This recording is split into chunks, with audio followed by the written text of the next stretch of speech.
by making films, and he really had a lot of energy, and I guess there's the other Stevie Wonder, not the one who's here tonight, but. No one talks about the time Michael J. Fox almost died on the set of a movie. When he was hanging in Back to the Future, the rope cut off his brain's blood flow, which was a terrible mistake. He was hanging there unconscious for a few seconds before the director figured out what had happened. His secret battle, on the other hand, was much more important than this close call with death. At that point, he was working 18-hour days and keeping a terrible news from everyone. In more than one way, the stress almost killed him. Everything would be different if we knew the truth about those years. John Michael Fox was born in Edmonton, Alberta, on June 9, 1961. His father was a soldier in the Royal Canadian Corps of Signals, and his mother was an actress who loved going to the movies but didn't go out much. As a child, he had both the strict order of military life and the creative spark that came from his mother. Being an army brat meant that you were always on the move. Because his dad worked as a truck driver for 25 years, the family moved around a lot. They lived in North Bay and Chilliwack, among other places. Michael had lived in 5 different places before he was a preteen. Being the new kid showed him how to quickly change his mind, read people, and use humor to make friends. His life wasn't easy, but it made him the quick-witted person he is today. The family finally moved to Burnaby, British Columbia, when his father retired in 1971. When Michael got a safe home for the first time, it was right before the years that would shape his life. Michael, like a lot of Canadian boys, first wanted to be a competitive ice hockey player. Getting ideas from stars like Bobby Orr, he put everything he had into the sport. He worked hard and moved quickly, giving the game his all. Michael stayed small, though, while his friends got taller and stronger. At this point, he was only 5 feet, 4 inches tall, which meant that he could not compete at a competitive level. It was a terrible blow, making him give up his NHL dream and look for a new path where his size didn't matter. It was strange where that path showed up. He learned to play the guitar on his own and in garage bands. But in high school, he found acting class. At age 15 in 1976, he was noticed by his teacher that he had great comedic timing and was told to try out for a new show on the Canadian Broadcasting Corporation. A little boy to play a 10-year-old was wanted for the show Leo and Me. The thing that stopped him from becoming a hockey player, his size, became an asset all of a sudden. He got the part and got his first paycheck as a professional. Michael didn't know that the test that he went to at age 15 would change his life. The directors were shocked that the part could be played by a teenager with almost no acting experience, but they liked how young he looked and how good he was at what he did. On the 2-season show Leo and Me, Michael played Jamie, the younger boy in the family. For a teenager in the late 1970s, it was simple work that meant freedom and the start of a real job. When Leo and I did well, doors quickly opened for us. Michael became one of Canada's best-known young stars between 1978 and 1979. In television shows like Letters from Frank, he played a troubled teen who had to deal with his alcoholic father. He started getting asked for roles by name, which is unusual for someone so young. In 1979, that was about $1,500, which is about $6,000 today. Canadian magazines called him a growing star when he was only 17. This kind of attention usually takes years to get. He played a part in 1979 that changed the way he thought about playing. He got a part as Mark, a young man dying of cancer in The Shadow Box, which was being put on at the Phoenix Theatre in Vancouver. The play that won the Pulitzer Prize was about death, and Michael, who was only 18, was the youngest actor in the group by almost a decade. He was paid only $200 a week, which was a big drop from what he was paid on TV. The run ran 6 weeks, with 8 shows each week. What he got, though, was much more important. They liked how vulnerable and emotionally deep he was, which they didn't think someone his age would have. Michael learned that playing could be more than just a job during this play. He learned that it could be an art form that required all of his honesty and bravery. At age 18, Michael made the bravest choice of his young life that same year. He had job offers in Canada, including the lead in a new show that would have made $2,000 an episode for 22 episodes, but he chose to leave everything behind and go to Los Angeles.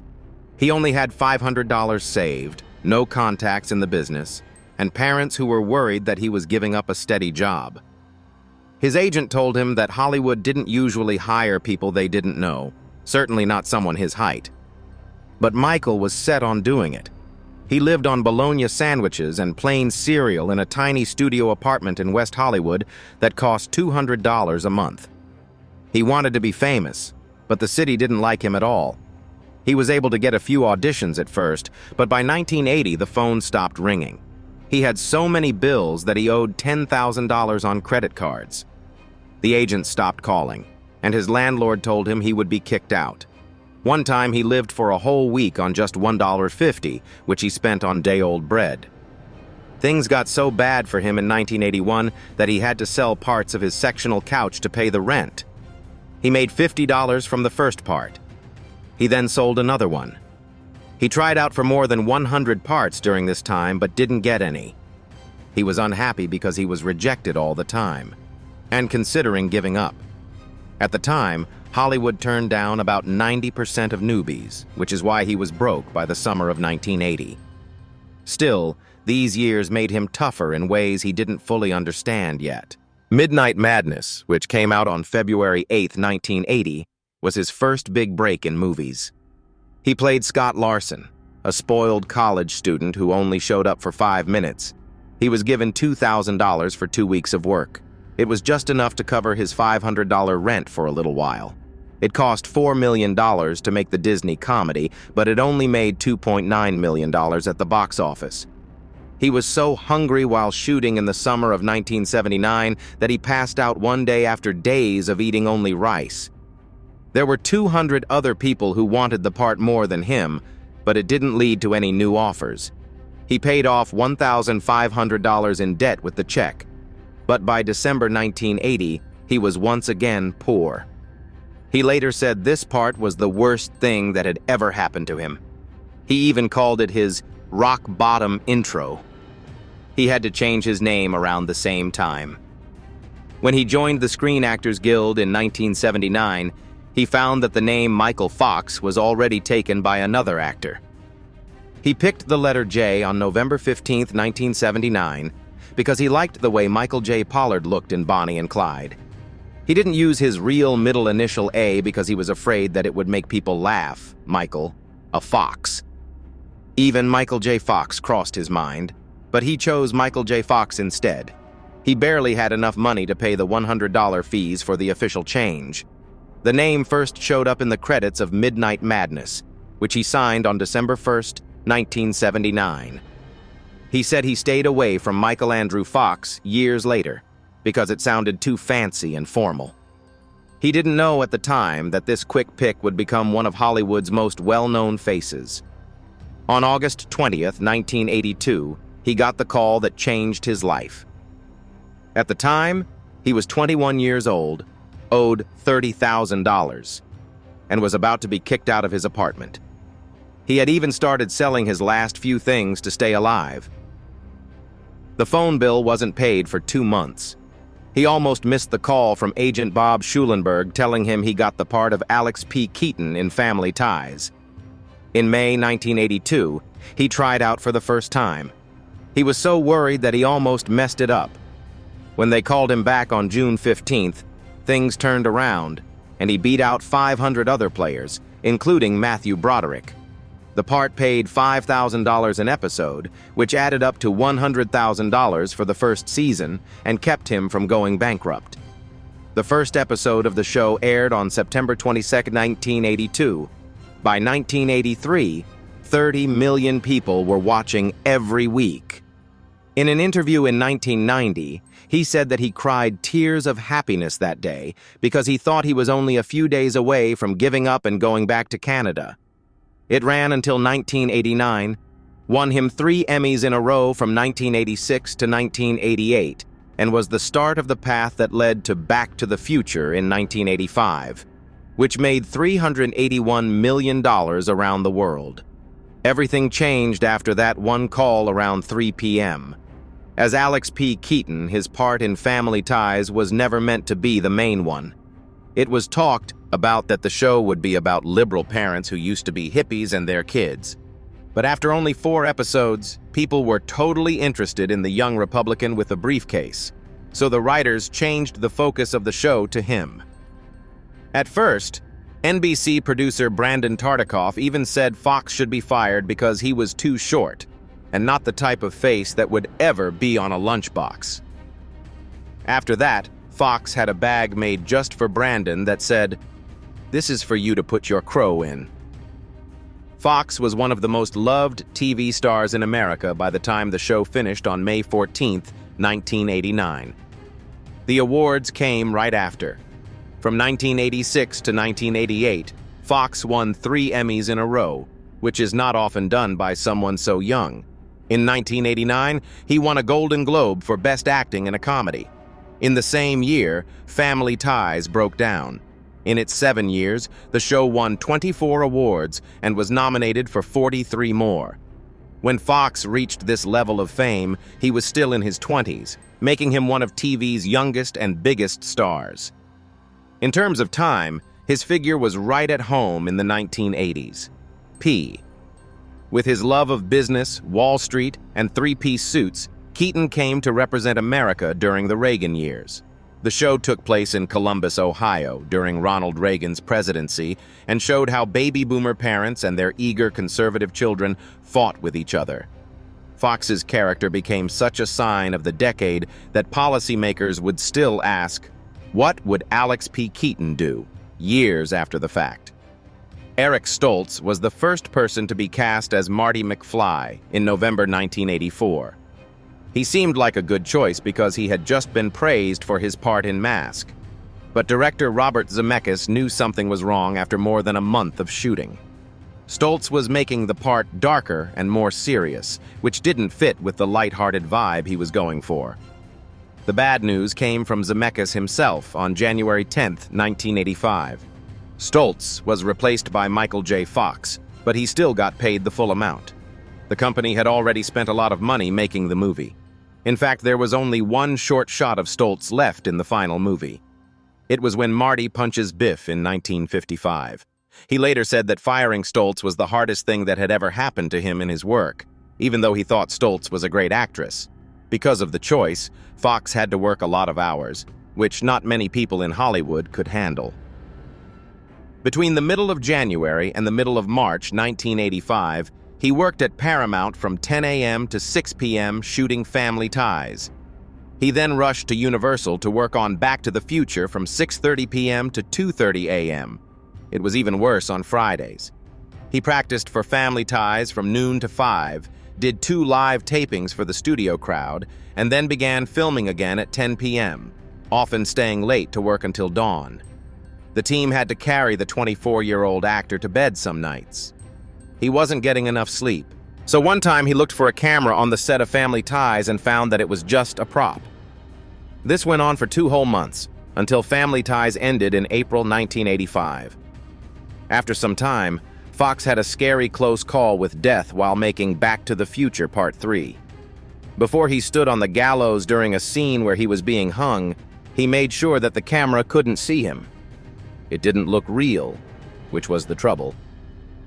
Fox was determined to make the scene seem real, so he insisted on doing it without the box and holding the rope back with his hand. His brain stopped getting blood on the 3rd take because he made a mistake. He passed out and hung there hopelessly for a few seconds until Robert Zemeckis saw what was going on and told them to cut him down. In the end, Fox said that the director's quick move saved his life. Without it, he might have had brain damage that would not go away or something even worse. No matter how hard it was, the trilogy became one of the most beloved movie series ever. The first movie, which came out in 1985, made almost $400 million around the world, even though it only cost $19 million to make. The U.S. Library of Congress put it in the National Film Registry in 2007 because they thought it was artistically and historically important. Fox played more than one role. He played Marty's son and even his relative Seamus, which shows how versatile he is. People used the phrases, the DeLorean, and even the amount 1.21 gigawatts in their daily lives. Fox said that the movie reminded him of The Wizard of Oz because kids never thought of it as an old movie. Fans of the series are still being inspired by it decades later, with reunions and charity events keeping the spirit alive.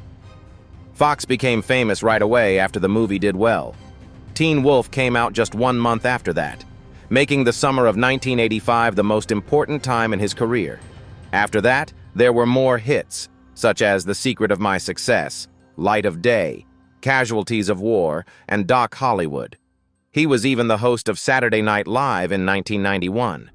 In the late 1980s and early 1990s, he was one of the most sought-after stars in Hollywood. With the series Spin City, he continued to do well, which ran from 1996 to 2001 and won him 3 Golden Globes. These 3 books set him up for a job that would make him famous all over the world. Critics and viewers were shocked by Fox's ability to switch from funny to serious dramas. In 1989, he played with Sean Penn in Casualties of War, a scary movie about the Vietnam War that was based on a true story from 1966. Fox played Private Erickson, a soldier who sees his group rob and beat up a Vietnamese woman. Roger Ebert said it was his best theatrical work because it was so powerful. In Bright Lights, Big City the previous year, he played a fact-checker who was becoming addicted to cocaine and gave a speech while drunk that Roger Ebert called the best of his career. He was much more than a teen idol in these parts, and able to deal with deep, complicated information. Voice acting helped him grow his job even more. In Disney's Homeward Bound, The Incredible Journey in 1993, he did the character of Chance, the angry dog. The movie was a huge hit, and Fox's lively voice acting made people love it. Because of that, he got the part of Stuart Little in 1999, which made over $300 million around the world. Later, voice acting became very important to him because it kept him going even though his health was getting worse. In 2001, he also voiced figures in Atlantis, The Lost Empire, which shows that he can do many things. Fox was now a real box office king. $110 million was made from The Secret of My Success, while $54.8 million was made from Doc Hollywood, even Teen Wolf. It came out around the same time as Back to the Future and made $80 million around the world. His movies made an amazing $1.82 billion, which put him 144th among all stars at the time. From 1985 to 1991, he was in 10 full-length movies and 7 seasons of Family Ties, which is more work than most people could handle. But Fox's health was slowly getting worse behind the scenes of his success. While making Doc Hollywood in 1991, Michael J. Fox felt a twitch in his left pinky finger. He was only 29 years old when a doctor told him he had early Parkinson's disease. The revelation really shook him up. The shaking moved from his finger to his whole hand in 6 months. In later years, he admitted that he drank a lot in those early years. He was sure he was an alcoholic because he drank to forget about the bad things that were happening to his body. Putting his head under the water in the shower for hours at a time, he felt he had to suffer and fall as far as possible before facing the truth. On the outside, he kept shining as the energetic star of Hollywood. From 1991 to 1998, he learned how to hide his illness from cameras and other people at work. He carefully planned when to take his dopamine pills, which he ate like Halloween Smarties, so he would look steady during scenes. He often held coffee cups or briefcases on set to hide the fact that his hands were shaking. To keep himself steady, he leaned against tables and walls, forcing his body into positions that looked normal but hurt all the time. No one knew how hard things were for him. In 1992, a year after being told he had cancer, Fox lost it. When he added up his drinking, sadness, and symptoms getting worse, he reached what he called rock bottom. Getting help from his wife, Tracy Pollan, and their young children, he decided to stop drinking, which changed his whole life. It's been more than 30 years since he last drank. He stated that the first few days without drinking were very hard because he couldn't hide his fears. Pollen was there for him and pushed him to face the truth. The journey he took to accept himself began with that choice. Fox changed his job path without saying why in the years that followed. He moved on to TV after finishing movies like Doc Hollywood in 1991 and The Frighteners in 1996. He took the lead part in ABC's Spin City in 1996. But before he signed, he told DreamWorks head Jeffrey Katzenberg and network president Robert Iger about his illness. He said that things might get really bad, or they might not. Still, they told him to go ahead. He picked TV because it let him stay in one place instead of having to travel for movie shoots. By the second season, his symptoms were so bad that he knew he could no longer keep the secret. Fox told everyone that he had Parkinson's disease on the cover of People magazine on December 7, 1998. It had been hidden for 7 years. Because paparazzi started taking pictures of his symptoms, he had to say what was going on. At 37 years old, he was both scared and happy. His doctor told him that he might only be able to do things for another 10 years. Todd Gold wrote an article about his life that told his story and brought attention to Parkinson's study at the same time. The answer came right away. A lot of fans, famous people, and random people sent him words of support. The news did not hurt his work. Instead, it brought him closer to people and broke down stereotypes about the disease. Spin City was an enormous hit. Fox won 1 Emmy Award in 2000, 3 Golden Globe Awards in 1998, 1999, and 2000, and 2 Screen Actors Guild Awards in 1999 and 2000 for the show. It ran for 6 seasons. He was the chief producer and kept acting even though his health was getting worse. During the second season, he told his co-stars about his illness after a 4-hour surgery to control his symptoms. People liked him, and the show did well even though he was having health problems. By January 2000, the stress on their bodies was too much. Fox said that he could feel his face getting harder and his moves getting stiffer. In later scenes, he was seen holding on to desks or walls. He told everyone at Spin City on January 19, 2000, that he was going. It broke the hearts of his co-stars. In interviews, Barry Bostwick cried and wished him luck in his battle with the illness. For the last 2 seasons, Charlie Sheen has been in his place. Fox had 3 last surprise appearances to end the story for fans. In 2000, Michael J. Fox was only 39 years old when he started the Michael J. Fox Foundation for Parkinson's Research. After being told he had the disease when he was 29 years old in 1991, he had been living with it in secret for 9 years. A goal from one man quickly turned into a powerhouse that changed the way Parkinson's research was done all over the world. The Guardian said in 2006 that it was the biggest private donor to Parkinson's study. Instead of letting other medical research groups run their projects, the foundation did the opposite and gave money directly to scientists it thought had the best chance of finding a fix. As the New York Times put it, it was the most trustworthy source on Parkinson's study in the whole world. The foundation had funded more Parkinson's research than the whole U.S. government by 2022. This is something that not many people would have thought possible when it all started. It's amazing how much money it has raised.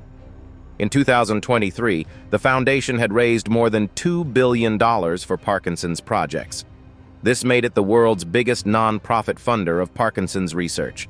Community events that raised money raised a record-breaking $53 million in just 1 year in 2024. There was a challenge that summer where 4 guys, one of whom had Parkinson's, rode 10,800 miles from California to Hawaii over the course of 41 days. Donations of $41 million were made in response to their work, with an extra boost from an anonymous donor who offered to triple each gift. Huge results were seen from even small efforts. In 2016, 2 sales in Hong Kong and London for a Nike raffle brought in $6.75 million. In 2023, the foundation made $316 million, with $303 million coming from outside gifts. This much private help for a single illness is something the world has never seen before. Many people thought that the Foundation's work in 2023 was the biggest step forward in Parkinson's research since the finding of levodopa in 1967. As a result of the Parkinson's Progression Markers Initiative project, which began in 2010, scientists have found a 93% accurate way to spot the disease. Alpha-synuclein seeding amplification. Assay is the name of the test that finds abnormal alpha-synuclein proteins in spinal fluid. Some people have these proteins, which are sometimes called Parkinson's proteins. They were found in people who already had the disease as well as people who were at a high risk but hadn't shown any signs yet. When the results came out in April 2023 in the Lancet Neurology, they changed the way clinical studies were done right away, making them faster, cheaper, and more useful. The FDA gave its approval for the biomarker to be used in study and clinical trials in September 2024. It took decades of work and millions of dollars to make this finding, and thousands of people who are willing to take part in the study. Fox went back to acting in 2000, even though his Parkinson's symptoms were getting worse. He focused on parts where he could work his symptoms into the characters he played. It was a good move. For his role as Dwight on the show Rescue Me, he won his 5th Emmy Award. For his part as Lewis Canning on The Good Wife, he was nominated 6 more times. He was also on the show Curb Your Enthusiasm, watch Scrubs and Boston Legal. He created and hosted an ABC special called Adventures of an Incurable Optimist in 2009. The show took him all over the US, India, and Bhutan, and it was nominated for an Emmy. Before he quit acting for good, his last big part was in The Good Fight in 2020. Taking 5 years off from TV, Fox will return in 2025 with a guest spot on Apple TV Plus's Shrinking, where he will reunite with Bill Lawrence, who helped him create Spin City. Fox also had a very successful writing career. His very first book, Lucky Man, was a huge hit in the New York Times and made him one of the most recognized memoir writers. After that, he wrote 3 more best-selling books. There was a funny event on the way to the future, Always Looking Up, and there will be no time like the future in 2020. 3 of his audiobooks were nominated for Grammys, and in 2010, Always Looking Up won the award for Best Spoken Word Record. His books told the story of how he dealt with his illness while staying positive. His most recent autobiography was more honest about the problems that almost made him give up on that approach. He talked about both the fight against Parkinson's and the surgeries, falls and the daily struggle to just keep going. Fox got the Presidential Medal of Freedom at the White House on January 4, 2025, from President Joe Biden. That year, he was one of only 19 people to get the award. The White House said he was a fearless advocate for people with Parkinson's and added him to a small group of leaders, activists, and Nobel Prize winners who have been praised for their strength and positivity. He had already raised more than $1.75 billion for his organization since it began. Fox said in his speech that he was happy to share the honor with Parkinson's patients, their families, and doctors who were all working together to find a cure. People like Denzel Washington, Bono, and Anna Wintour were also at the event. Later that same year, Fox shocked everyone again by going back to acting after 5 years. He got his first TV job since The Good Fight in 2020, when he joined the cast of Shrinking for Season 3 in May 2025. The part was important to me because Harrison Ford had already played a character on the show who had Parkinson's. The cast and crew knew he had trouble moving and speaking, so they did everything they could to help him on set. Fox made the choice because of more than just talent. That was proof that Parkinson's wouldn't stop him. Future Boy, Back to the Future, and My Journey Through the Space-Time Continuum will be Fox's 5th book. It will come out in October 2025. As Back to the Future turns 40 years old. This movie is about the year 1985, when he played Marty McFly at night and filmed Family Ties during the day. He told me that time was like time went crazy and took me with it. There are new interviews with cast members in the memoir and stories that have never been shared before. Fox said it was less of a memoir and more of a reflection on identity and purpose. It was written with Nell Fortenberry, who is also on the board of his organization. Fox has been open about the hard parts of living with Parkinson's for more than 30 years now that she is 64 years old. He just recently said that every day it's harder. He still finds fun in things. Fox told Tracy Pollan that he wasn't getting older, just more thankful, when she posted a birthday message on Instagram. He has been honest about falling down a lot and losing his ability to move around. His close friend Ryan Reynolds said that he falls because he isn't afraid to fly.